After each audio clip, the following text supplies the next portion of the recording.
हुनुहुन्छ अस्ति जेन्जी आन्दोलनमा आफ्नो सन्तान गुमाउनु भएको एकजना पीडित हुनुहुन्छ। उहाँको कुरा सुन्नुहोस् त के भन्नुहुँदो रहेछ उहाँले।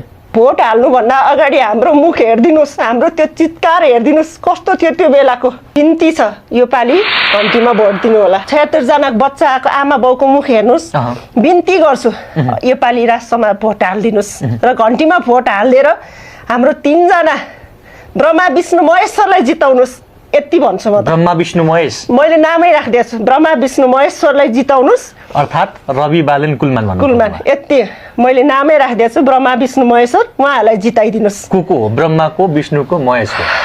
अब 3 जना लस्करे बस्नुहुन्छ, उहाँहरूको जो स्थान छ त्यही हो। ल हामीले भन्ने सुरुमा ब्रह्मा विष्णु महेश्वर, उहाँहरू लस्करे बस्दाखेरि जो ब्रह्मा विष्णु महेश्वर त्यही हो। जो भए पनि 3 जनाको नाम